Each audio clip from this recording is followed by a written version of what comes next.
കാട്ടിപ്പറമ്പിൽ ദിവാകരക്കുറുപ്പ് ഇന്ന് കുടി നിർത്തുന്നതിന്റെ അവസാന ചടങ്ങാ. എന്താടാ ഇളിക്കുന്നത്? ഈ ഡിസംബർ 31 ഇവിടെ പ്രതിജ്ഞ തട്ടിയിട്ട് നടക്കാൻ പറ്റാത്ത സ്ഥലമാണ്.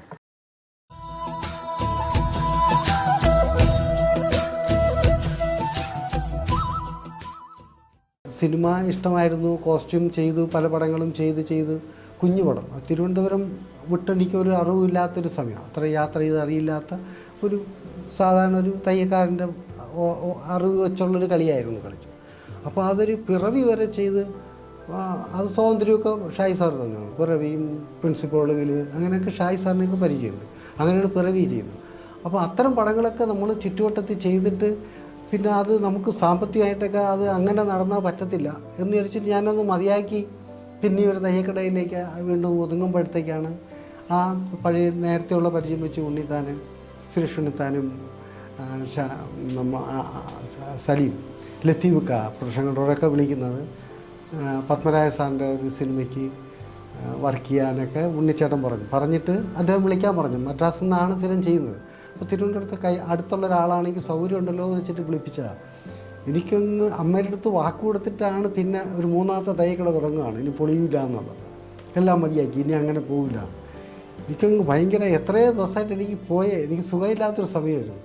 എനിക്ക് സാറിൻ്റെ സിനിമകളൊക്കെ കണ്ടിട്ട് അങ്ങ് മനസ്സിൽ തോന്നുന്ന ഒരു ആരാധന. ഒരിക്കലും നമുക്ക് അങ്ങനെയുള്ളവരടുത്ത് എത്താൻ പറ്റില്ല എന്ന് വിചാരിച്ച് മതിയാക്കുമ്പോഴാണ് ആ വിളി വരുന്നത്. അപ്പോൾ അവിടെ പോയേ പറ്റത്തുള്ളൂ, ചെന്നെത്തണം. എന്നാൽ പിന്നെ 2-3 പ്രാവശ്യം കഴിഞ്ഞിട്ട് പറഞ്ഞു വേണ്ട, ഞാൻ വരുന്നില്ല എന്നൊക്കെ ഉണ്ണിച്ചേട്ടനടുത്ത് പറഞ്ഞു.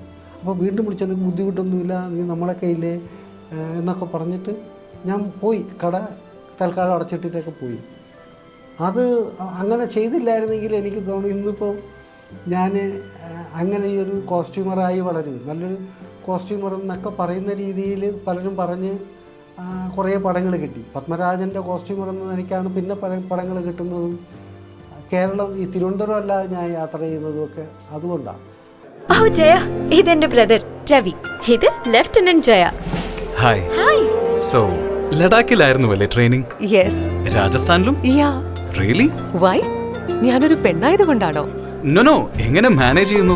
ആർമിയിൽ ഞങ്ങൾ വെൽ ട്രെയിൻഡ് ആണ്. ഐ മീൻ നിങ്ങളുടെ സ്കിൻ എങ്ങനെയാ എത്ര തിളങ്ങുന്നത്? എന്റെ സ്കിന്നും വെൽ ട്രെയിൻഡ് ആണ്. പ്രകൃതിദത്തമായ ചേരുവകൾ നൽകുന്നു നാച്ചുറൽ ഗ്ലോയിങ് സ്കിൻ. മെഡിമിക്സ് ചർമ്മം തിളങ്ങട്ടെ നാച്ചുറലി ഫ്രം എവിയെ. അത് ചെന്ന് പറ്റിയെങ്കിലും ഞാൻ ശരിക്കും ഒരു ആരാധനയോടെ മനസ്സിൽ എങ്ങനെ കരുതി അതുപോലെ കണ്ടു നിന്നിട്ടേ ഉള്ളൂ.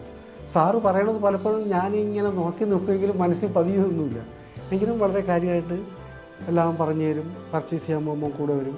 അതൊരു ആ സാറിൻ്റെ അടുത്ത് എത്രത്തോളം ചേർന്ന് നിൽക്കാൻ പറ്റും അതനുഭവിച്ചു എന്നുള്ളതല്ലാതെ അതിൻ്റെ അപ്പുറത്തേക്ക് പറയാനൊന്നും അറിയില്ല. തുടക്കകാലം നമ്മൾ കോസ്റ്റ്യൂമൊക്കെ ചെയ്തു വരില്ല. ആ സമയത്ത് ഒരു കോസ്റ്റ്യൂമറിൽ നിന്നും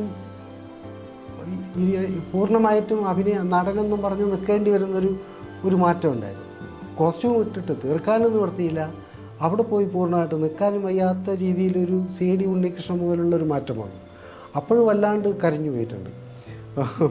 പ്രാർത്ഥിച്ച് ഒന്നും വേണ്ടായിരുന്നു എന്നൊക്കെ തോന്നിപ്പോകുന്ന അവസ്ഥയിലേക്കൊക്കെ എത്തിയിട്ടുണ്ട്. അത് അപ്പോഴാ ഒരു സമയവും അറിവില്ലായികയും ഒക്കെ തന്നെയായിരുന്നു.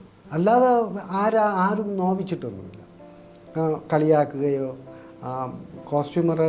കോസ്റ്റ്യൂമറായിരുന്ന ഒരു പരിചയം ആനുകൂല്യം എല്ലാ വലിയ ആർട്ടിസ്റ്റുകളും എല്ലാവരും ശരിക്കും വിറപ്പിക്കുകയൊക്കെ ചെയ്യുന്ന താരങ്ങൾ പോലും എൻ്റെ അടുത്ത് ഭയങ്കര സ്നേഹമായിട്ടൊക്കെ നിന്നിട്ട് അഭിനയിക്കാൻ എന്നെ ഒരുപാട് പ്രോത്സാഹിപ്പിച്ച് ഒരുപാട് പേരുണ്ട്. അങ്ങനെ നേരത്തെ കാണുമ്പോഴത്തേക്കുള്ളൊരു പെട്ടെന്ന് ചിരിക്കുകയും അവർക്കെന്തോ നമ്മളെന്തോ അവരെ നാണിപ്പിച്ചതുപോലെ അവർക്കൊരു നാണം വരുമായിരുന്നു. അത് നമുക്ക് നാണം വരുന്നതിന് പകരം കാണുന്നത് വെച്ചാൽ ചെയ്ത് വെച്ച് കൂട്ടിയിരിക്കുന്ന ആ കോമാളിത്തം കഥാപാത്രങ്ങളൊക്കെ ഓർത്തിട്ടായിരിക്കും ഒരു കൗതുകത്തോടെ അവർ നോക്കുമായിരുന്നു. അത് ഇപ്പം മാറി. മര്യാദക്ക് ഞാൻ പറയുന്നതും കേട്ട് ഇവിടെ നിന്നാ നിനക്കൊക്കെ കൊള്ളാം. ഇല്ലെങ്കിൽ എനിക്കിട്ട് കൊള്ളും. ഞാനിവിടുത്തെ മാനേജരാ, ഉത്തമൻ. ആരായിരുന്നാലും ശരിയാ, ഇവൻ കേൾക്കൂല. ഓഹോ, ഇവനെ ഞാൻ കേൾപ്പിക്കും. ഓ, എന്നാ രക്ഷപ്പെട്ട്. പറഞ്ഞത് കേട്ടോടാ. ഇല്ലെങ്കിൽ എന്റെ കയ്യിലെ ചൂട് നീ അറിയോ. നല്ല തണുപ്പാണല്ല. ഇപ്പം മാറിയിട്ട് അത് വേറൊരു രീതിയിലേക്ക് വന്നു. അപ്പോൾ രണ്ട് വ്യത്യാസം അറിയാൻ പറ്റുന്നുണ്ട്. ആദ്യം പിന്നെ നമ്മൾ എവിടെയെങ്കിലും ചെന്നാലും പെട്ടെന്ന് ചിരിക്കുക, ഒരു മരണം വിടുന്നു പോലും കരുതാത്ത പെട്ടെന്ന് ചിരിക്കുകയൊക്കെ ചെയ്യും. ചൂണ്ടിക്കാണിച്ച് ആ പരിസരം മറന്നുപോയി നമുക്ക് മാറാൻ പറ്റുകയില്ല, അങ്ങനെ പെട്ടെന്ന് അവിടെ പോയി കളയാൻ തോന്നുന്നത്. അതൊന്നും മാറി കിട്ടിയിട്ടുണ്ട്. മധുസാറാണ് ഒരു പക്ഷേ എനിക്ക് വേണം സിനിമാ നടനാവണമെന്നൊക്കെ തോന്നിപ്പിച്ച ഒരാൾ. അതൊരിക്കലും സാധ്യമാവില്ല എന്നും മനസ്സിൻ്റെ വേറൊരു സൈഡിൽ കാണിച്ചതും സാറ് തന്നെയാണ്. സാറ് ഇങ്ങനെ നിൽക്കുമല്ലേ. അന്നൊക്കെ കുമാരത്ത് ഒത്തിരിയുള്ളൂ, അവിടെ നടന്നു പോകുമ്പോൾ കാണാം. അപ്പം എല്ലാവരും താരങ്ങളൊക്കെ മദ്രാസിലാണ്, ഷൂട്ടിംഗ് ആണെങ്കിൽ മദ്രാസിൽ പോകണമെന്നൊക്കെ പറഞ്ഞു കേട്ടിട്ടുണ്ടെങ്കിലും വല്ലപ്പോഴോ കാണുന്നത് മധുസാറിനെയാണ്. അപ്പോൾ അവിടെ നിന്ന് സാറ് വണ്ടിയിൽ വരുന്നതും പോകുന്നതും, പിന്നെ നമ്മൾ തൈര് പഠിക്കുന്ന സമയത്ത് തന്നെ ചിത്രരമയും സിനിമാ മാസികയിലും ഒക്കെ ഈ സാറിനെ കുറിച്ചുള്ള ഇൻ്റർവ്യൂ സ്റ്റുഡിയോ തുടങ്ങുന്നത് ഒക്കെ അപ്പോൾ ഇങ്ങനെ അറിയാം. അപ്പോൾ ഏറ്റവും കൂടുതൽ അങ്ങനെ സ്വാധീനിച്ചിട്ടുള്ളതും സിനിമകൾ കൂടുതൽ ആദ്യം മുതൽ കാണുന്നത് മധുശാരദ അങ്ങനെ ഒരു ടീമിൻ്റെയാണ്. നസീർ സാറിൻ്റെയൊക്കെ സിനിമ ഇഷ്ടമാണ്, പക്ഷേ എങ്കിലും മധുസാറിൻ്റെ പടം അന്ന് എനിക്ക് ചെറുതിലേ തന്നെ ഈ ഉച്ചയ്ക്ക് ഇത്തിരി സമയം കണ്ണുവെട്ടിച്ച് പോകാൻ പറ്റുന്ന സിനിമകൾ വരുന്നതൊക്കെ ആർട്ട് പടങ്ങളാണ്. അപ്പം കടയിൽ നിന്നായാലും ഭക്ഷണം കഴിക്കാൻ പോയായിരിക്കും ആ സമയത്ത് ഓടിപ്പോയി കണ്ടുവരാൻ പറ്റുന്ന സിനിമകളുണ്ട്. അങ്ങനെയുള്ള സിനിമകളുടെ കൂടെയൊക്കെ മിക്കവാറും കാണുന്ന മധുസാറും ഒക്കെയാണ്. ഓ ജയ, ഇതെന്റെ ബ്രദർ രവി. ഇത് lieutenant Jaya. Hi. Hi. So ലഡാക്കിലായിരുന്നു അല്ലേ ട്രെയിനിങ്? യെസ്. രാജസ്ഥാനിലും? യാ. റിയലി? വൈ? ഞാനൊരു പെണ്ണായതുകൊണ്ടാണോ? നോ, എങ്ങനെ മാനേജ് ചെയ്യുന്നു? ആർമിയിൽ ഞങ്ങൾ വെൽ ട്രെയിൻഡ് ആണ്. ഐ മീൻ നിങ്ങളുടെ സ്കിൻ എങ്ങനെയാ അത്ര തിളങ്ങുന്നത്? എന്റെ സ്കിന്നും വെൽ ട്രെയിൻഡ് ആണ്. പ്രകൃതിദത്തമായ ചേരുവകൾ നൽകുന്നു നാച്ചുറൽ ഗ്ലോയിങ് സ്കിൻ. മെഡിമിക്സ്, ചർമ്മം തിളങ്ങട്ടെ നാച്ചുറലി ഫ്രം എവിയെ. അങ്ങനെ ഈ ഹരിഹരൻ സാറ്, പ്രിയദർശൻ, അടൂർ സാറ് അവരുടെയൊക്കെ പടങ്ങൾ ചെയ്യണമെന്ന് ഇപ്പോഴും കൊതിയുണ്ട്. കാരണം ഇത്തിരിച്ചൊക്കെ എനിക്ക് അവസരം കിട്ടിയിട്ടുണ്ട്. അതിൽ തീരെ പറ്റാതെ വന്നിട്ട് പ്രിയദർശൻ സാറിൻ്റെ പടത്തിൽ അഭിനയിച്ചിട്ടില്ല. എപ്പോഴും ഒരു അവസരം വരുമ്പോഴത്തേക്ക് പോകാൻ പറ്റിയിട്ടില്ല. ജോഷി സാറിൻ്റെ ഒരു കുഞ്ഞായിട്ടൊരു പടത്തിൽ മാത്രമേ 2020 അമ്മ പടത്തിൽ മാത്രമേ അഭിനയിച്ചിട്ടുള്ളൂ. അപ്പം അഭിനയിക്കണമെന്ന് ആഗ്രഹമുള്ളവരാണ് ഈ പറഞ്ഞവരൊക്കെ, അവരുടെ കൂട്ടത്തിലേക്ക് അഭിനയിക്കണമെന്നാണ് ആഗ്രഹം. സത്യം സാറിൻ്റെ ഒരു കുഞ്ഞ് കഥാപാത്രം സന്താന ഗോപാലത്തിന് മാത്രം ഒരു മുടന്തനായിട്ട് അഭിനയിച്ചിട്ടുണ്ട്, പിന്നെ ഒന്നും കിട്ടിയിട്ടില്ല. അപ്പോൾ ആ കൊതികളൊക്കെ അങ്ങനെ നിൽക്കുന്നുണ്ട്.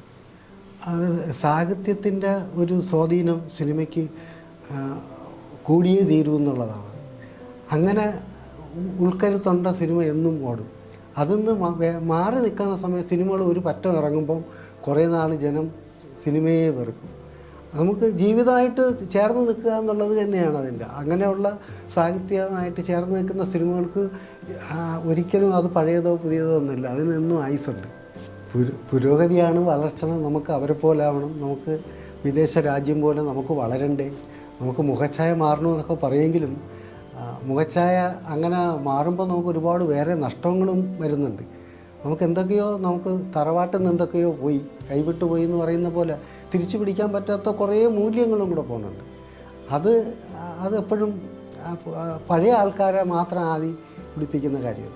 അതുപോലെ അത് പഴയ ആൾക്കാരുടെ മാത്രം ആദിയാണ്. അതുകൊണ്ട് പുതിയ തലമുറയ്ക്ക് അതെന്തായാലും സന്തോഷമായിരിക്കും, അത് അനിവാര്യമാണ്, അത് സംഭവിക്കും. എങ്കിലും എന്തൊക്കെ നഷ്ടപ്പെട്ടിട്ടാണ് നമുക്കിത് കിട്ടുന്നത്.